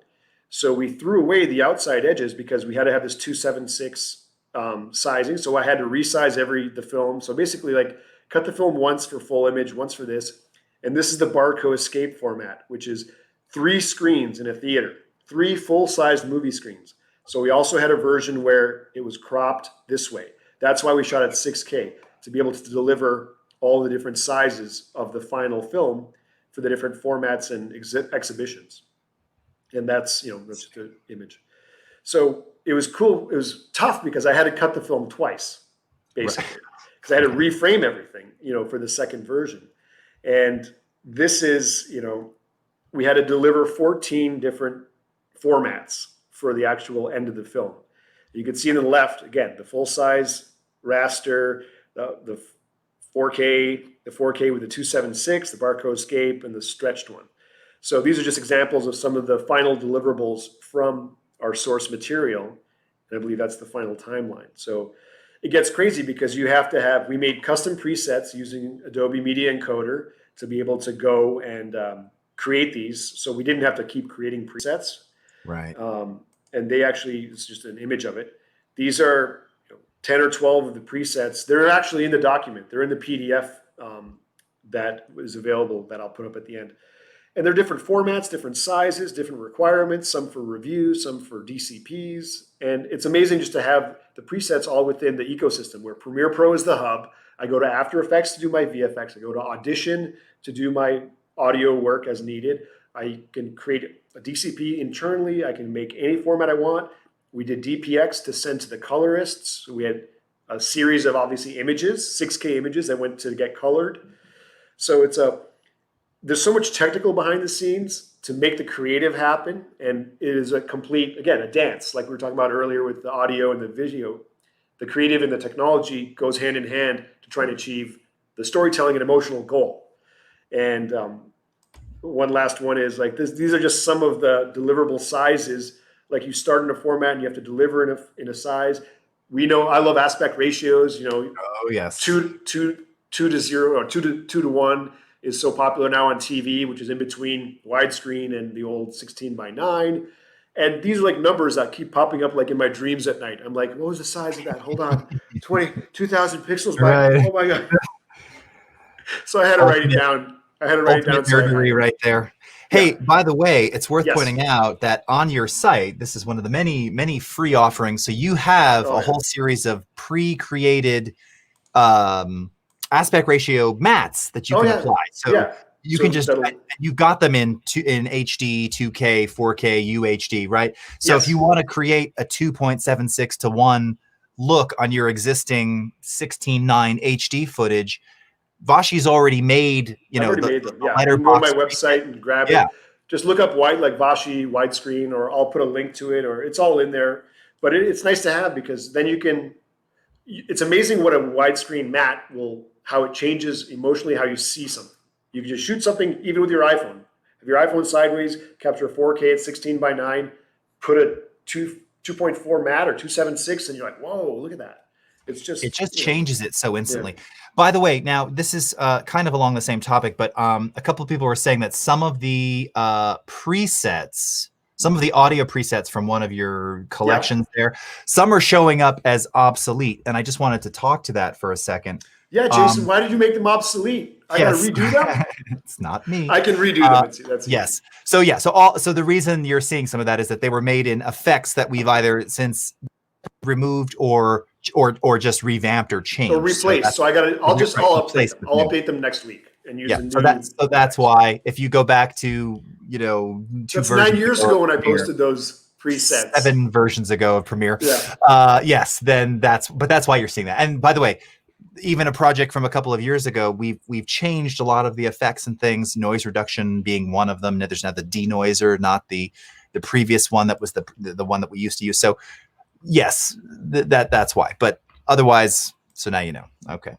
Also, a couple people are asking too about using After Effects for things like content aware to fix things in shots. And Jan Erik was pointing out. So you remember in Game of Thrones last year, where, you know, there was that shot that had the Starbucks cup in it. Yeah. Which I'm proud to say I removed the cup in that shot, and then that's one of our little posts on our Adobe social that kind of went viral for 14 minutes and 38 seconds.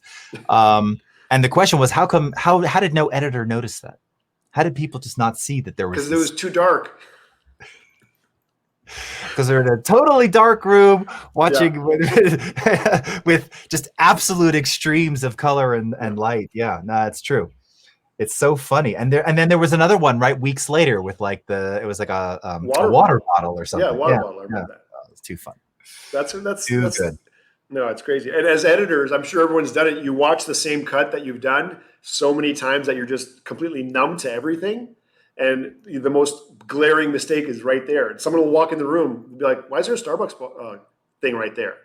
And you didn't even see it. So it's understandable. It's not the editor's fault. There's so many layers and of people that it has to go through. So it was just one of those things. So, hey, we're in our last 3 minutes here. So I'm going to feed you a couple questions. Okay. We've got Philip Harvey who's asking, do you handle various audio mixes on your deliverables? So things like combination of stereo, 5.1, 7.1. I will have to deliver that. Like most of the time when we screen, if we're doing a feature film, we screen in DCPs now. So I'll have to have like a 5.1 mix. The director will ask for it because we're going to show in a theater that is a 5.1, proper theater. So I'll do a stereo mix, but I'll also have a 5.1 mix. It's easier to build in 5.1 because then you can export a mix down to stereo and a 5.1, and DCP can hold both. So if you're in a theater that only has stereo, front, whatever, center, left, right, great. You have that version of audio, and you also have a 5.1. And the 5.1, even if I build it out roughly, it does play great in a theater. It does that immersive audio soundscape, does help the picture. It helps, solve problems. It makes it feel bigger. So that does fall on the editor these days. And it's all about setting it up at the start of your project. If you do it then, you're fine. If you change halfway through, you're in trouble. So that's the key, right? Yeah. It has to, that you have to know in advance. Like this happened to me recently. We were discussing this where someone was asking like, okay, so if I want to do a 5.1 mix of this thing I just finished, It's like, well, you're basically you have to start over, right? Yeah, Really. yeah. I mean, everything you did specifically for stereo, it's not going to work once you convert every track into a multi-channel, free roaming 5.1 track. Right. This is a personal question, but what are your thoughts? I've shared mine on things like Atmos. So, now we're beyond 5.1, 7.1, 10.2. Now you've got speakers above you. It's like You've got 78 speakers, right? You're surrounded in a cube of speakers, right? Yeah. And I'm curious what you think about that. I'm not saying it's overkill. I'm saying if the responsibility falls on a separate audio mixer and team to deliver that, I'm all for it. If you pile that onto the film editor, then screw that. No way. Beat it. Mm-hmm. I'll do 5.1. I'll do stereo. I'll build it deep, and I build really deep. I have my timelines up on my screen of 6 Below. The first cut was 2 hours and 50 minutes long, or 49. Our final edit was an hour 32. I had to cut an hour and hour and 17 minutes of what I built for the final mix. Yeah. But you can see, like, I build 20, 30 audio tracks deep because I want to fill in those gaps and stuff. I can do that in stereo in 5.1. I don't have the time or the energy it's not my responsibility to do Atmos. I'll go watch an Atmos movie, but as long as they don't pile it onto the editor's job, we already have enough to do. We love you all, directors and producers. Don't put that on us. Seriously. I don't want it. And on that note, all right. Oh, and by the way, last question. Someone was asking, does Premiere do 7.1? No, unfortunately, it does not. So you'd have to. You can add it. You can export 5.1, then open it up and make a 7.1 somewhere else. Yeah. Exactly. Also, by the way, no difference in a theater environment. Sorry, I'm going to say it. No difference. Also, not a fan of Atmos. And with that, friends, it's been amazing, Vashi. Thank you so much. We've got more programming coming up. We've got the XD Creative Challenge.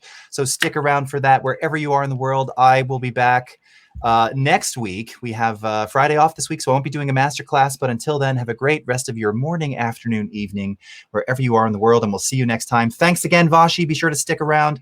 We'll see you next time, everybody. Thank you, everyone. Thanks so much for having me, Jace. All right, you got it, man. Bye-bye.